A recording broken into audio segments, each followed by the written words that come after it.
When you think of Spartans, you probably picture 300 half-naked warriors standing shoulder to shoulder, their bronze shields gleaming as wave after wave of Persians crash against them.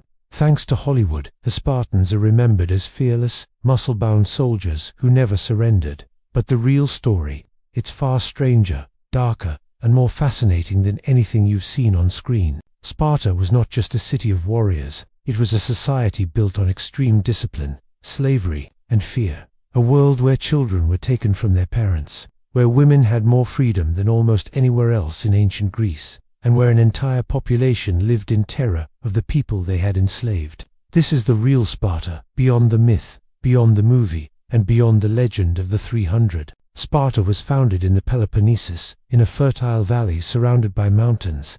Unlike Athens, which thrived on trade, art, and democracy, Sparta became something entirely different. After conquering nearby regions, especially Messenia, Sparta found itself ruling over a huge population of enslaved farmers called the Helots. The Helots outnumbered Spartans by as much as 7 to 1. This terrified the Spartan elite. To survive, Spartans created a system where every male citizen became a soldier.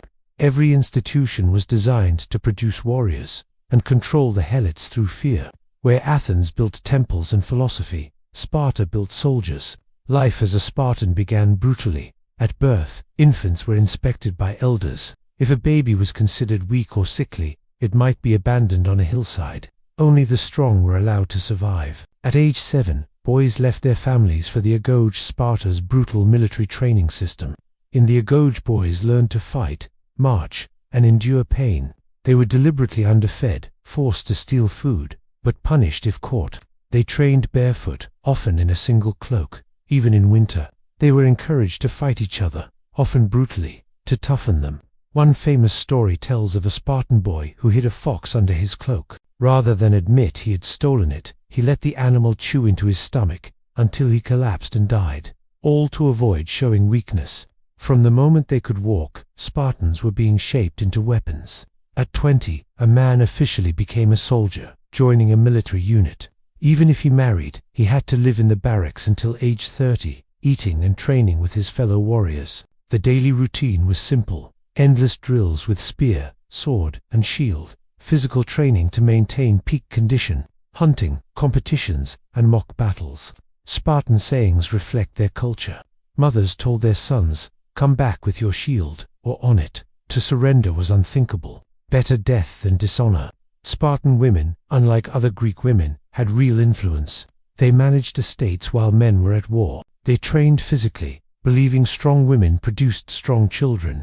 They could own property. Shocking compared to Athens, but the dark side of Sparta was always there.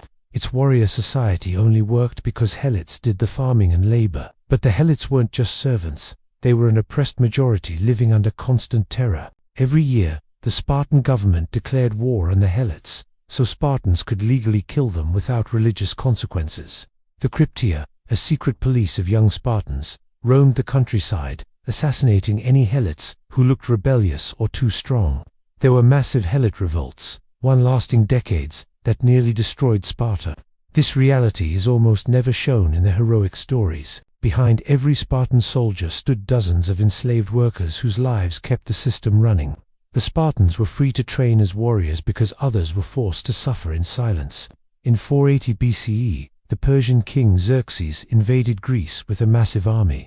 Athens, Sparta, and other Greek states, normally rivals, united to resist. King Leonidas I of Sparta led a small force to defend the pass at Thermopylae, the Hot Gates, a narrow path between mountain and sea. The plan was simple: hold the pass as long as possible, delay Xerxes, and give Greece time to organize. Hollywood shows 300 Spartans alone. The truth is different. At first, around 7,000 Greeks from different city-states fought at Thermopylae.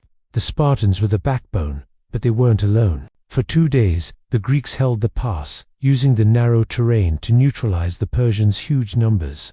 The Spartans fought in the phalanx formation, shields locked, spears thrusting in unison, a wall of bronze that was nearly impossible to break. On the 3rd day, betrayal. A local named Ephialtes revealed a mountain path that let the Persians flank the Greeks.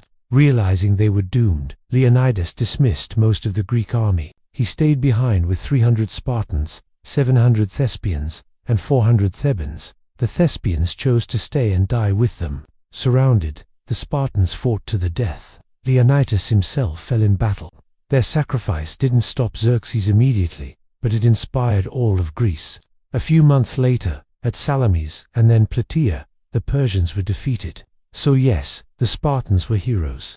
But they weren't alone, and the legend is only part of the truth. Sparta's reputation soared after Thermopylae. They became leaders of the Greek alliance.